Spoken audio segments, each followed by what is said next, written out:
नहीं तो जीतेंगे कैसे? अब आप लोग कांग्रेस वाले कहते हैं कि नहीं हमने लड़ना ही नहीं, तो हमने लड़ना नहीं तो हमने क्या गोटियां खेलना, हमने क्या करना? हम लड़ रहे हैं तो हम जीत रहे हैं। अब किसका फायदा हो रहा है, किसका नुकसान हो रहा है? पार्टी कब से है? 50 सालों से है। हमने लड़े हैं क्या कभी? गुजरात में आए हैं क्या कभी? लेकिन गुजरात के अंदर कौन जीत के आ रहा है? भाजपा भी जीत के आ रही है ना। अब हम आए हैं मैदान में और कांग्रेस वालों को ये दिखाने के लिए आए हैं अब तुम्हारी जो ताकत है वो पूरी तरह से खत्म हो गई है, तुम्हारे में लड़ने की कुव्वत ही नहीं है। अब हम तुमको बताएंगे कि तुमको भी हराया कैसा जाता है और भारतीय जनता पार्टी को भी हराया कैसा जाता है। इम्तियाज जलील जी, मेरा एक प्रश्न है। मेरा नाम शरफ खान है। मेरा प्रश्न आपसे ये है कि आपने कहा छोटू भाई वसावा के साथ बीजेपी की जो पार्टी है, एक अलायंस आपका यहाँ पर गुजरात में स्थापित हुआ है, जो एक अलायंस आपका बिहार में भी हुआ, क्या पश्चिम बंगाल में ममता बनर्जी के साथ आपका अलायंस स्थापित होगा? असद अवैसी साहब अभी गए हुए हैं। देखिए, एक बात आपने समझ लेना चाहिए कि अब राजनीतिक पार्टियां जो है वो एमआईएम पार्टी को बहुत हल्के में नहीं ले रही है। जैसा ये था कि बिहार में जब हम गए तो सबने यही कहा, मीडिया के ऊपर स्टोरी चलाई गई कि अब ये बिहार के अंदर भी आ गए। बिहार में 250 सीटों में से अगर 20 सीटें भी जहां पर हम ताकत रखते हैं वहां पर अगर हम नहीं लड़ेंगे तो फिर हमने क्या करेंगे? हमने लड़े तब हमको जाकर वहां पर कामयाबी मिली। 70 सीटें कांग्रेस ने लड़ी, कितने जीती आप भी अच्छी तरह से जानते हैं। अब पश्चिम बंगाल के अंदर अगर ममता बनर्जी को ये लगता है कि एमआईएम की कुछ तो भी ताकत है और हम कुछ है बोलकर आज अपने भाषणों के अंदर ममता बनर्जी कहती है, किसी का डर जब होता है कि भाई ये ताकतवर प्लेयर हमारे पास आ रहा है तो आप उसकी दखल लेते हैं। ममता बनर्जी का आप भाषण सुन लीजिएगा, प्रेस कॉन्फ्रेंस सुन लीजिएगा कि ये क्यों आ रहे हैं, ये आ गए तो ऐसा हो जाएगा वैसा हो जाएगा। आपको अगर लगता है कि अगर आपका एक वोट बैंक अगर दूर जा रहा है तो आपने ये बात करना चाहिए, सोचना चाहिए। अगर बीटीपी यहाँ पर अलायंस कर सकता है, मायावती अगर हमारे साथ है तो बिहार के अंदर अलायंस कर सकती है, तो ममता बनर्जी को किसने रोका है? लेकिन ये है कि ये राजनीतिक पार्टियों ने ये समझ लिया है कि मुसलमान वोट हमारी जागीर है और इसको कोई हाथ नहीं लगाना करके, ये तो हमारी जागीर है करके इसमें असद अवैसी इसमें से हिस्सा कैसा ले रहा है? तो ये जो सोच है, ये सोच है तो इनको बदलनी चाहिए। उसमें हम सिर्फ मुसलमानों के वोट ले रहे हैं ऐसा नहीं है, बहुत सारे नॉन मुस्लिम वोट भी हमारे साथ जुड़ रहे हैं। ये चीज लोगों को खतरा रही है कि अब ये ऐसा कैसा ये बदलाव आ रहा है। बनर्जी ने भी ऐसा निवेदन किया है कि ओवैसी साहब जो है वो भाजपा के ही एजेंट है, भाजपा के लिए कार्य करते हैं। इलेक्शन आ रहा है ना, ममता जी को समझ में आ जाएगा तो हम किसका एजेंट है करते।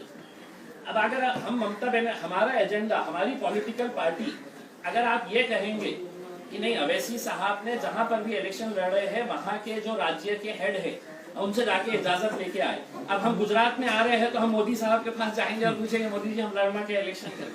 हम बिहार में जा रहे हैं तो हमने वहां पे जाके तो लालू प्रसाद से इजाजत लेना कि साहब हमने लड़ना क्या। पश्चिम बंगाल में जा रहे हैं तो ममता बनर्जी से हमने लिखित में लेना क्या कि ममता जी हमने इलेक्शन लड़ना क्या करके। हमारी राजनीतिक पार्टी, हमारा एजेंडा हम तय करेंगे, कहाँ जाना है, कहाँ लड़ना है, कितने सीटें।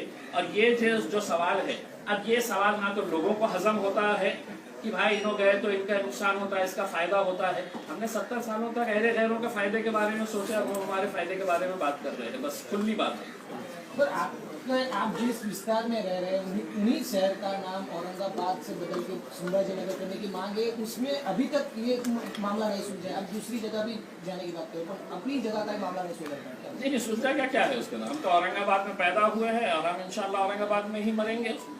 तो नाम अब ये है कि जिनके पास कुछ दिखाने के लिए नहीं रहता है। अब ये शिवसेना, भारतीय जनता पार्टी पिछले 30 सालों से औरंगाबाद महानगर पालिका में इनकी सत्ता है।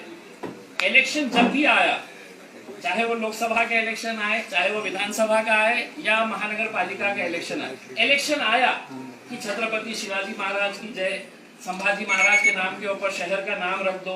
वहां के लोग बोल रहे हैं साहब पानी का क्या होगा, पानी 8-8 दिन क्यों आ रहा है, 30 साल से आप सत्ता में बैठे हुए हैं, साहब मेरे घर की सड़क क्यों नहीं बनाई गई है। तो बोले नहीं, सड़क पानी ये वो सब आप बात मत करो, हम है तो शहर का नाम बदलने वाले हैं।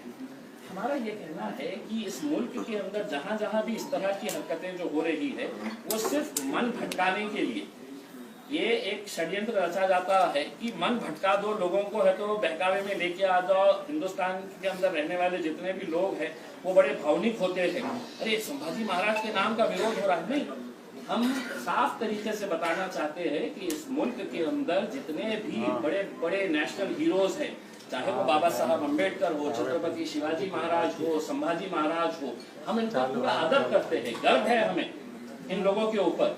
लेकिन ये राजनीतिक पार्टियां जो इतने बड़े बड़े नेशनल हीरोज को सड़कों का नाम दे दो, शहर का नाम दे दो, छोटा कर दे रहे हैं।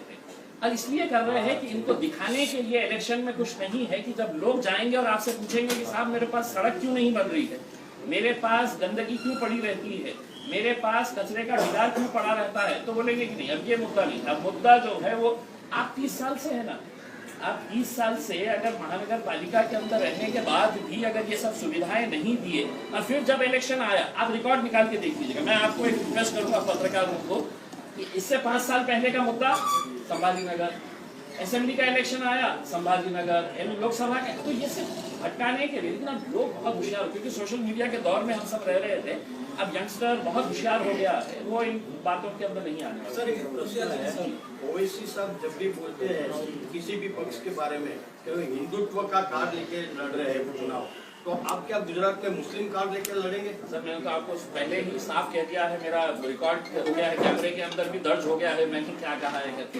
हम कहीं पर भी ये नहीं कह रहे, हम तो मैंने आपको पहले ही कहा कि हम मोहब्बत का पैगाम लेकर, हम जाति धर्म मजहब से ऊपर उठकर ये इलेक्शन जो है ये लोगों के मसलों के ऊपर खड़ा किया जाता है इसके अंदर। हाँ ये सही बात है कि आपको लगता है कि असदुद्दीन अवैसी साहब आ रहे हैं तो ये मुसलमानों के नेता, मुसलमान उनको पसंद करते हैं, उनसे मोहब्बत करते हैं, इसलिए पसंद करते हैं कि उनको जगह यहाँ पर गुजरात में मिलती ही नहीं, हम यहाँ पर आते ही नहीं। अगर जिन लोगों ने जिनके ऊपर भरोसा किया था, जिन पार्टियों के ऊपर, अगर वो उनके साथ इंसाफ करती तो हमारे को जगह ही नहीं थी यहाँ पर आने के लिए। लोग खुद कहते हैं आप क्यों आए हैं यहाँ पर तो हमारी नुमाइंदगी है, तो ये साहब कर रहे हैं वो साहब कर रहे हैं। सर अब इसका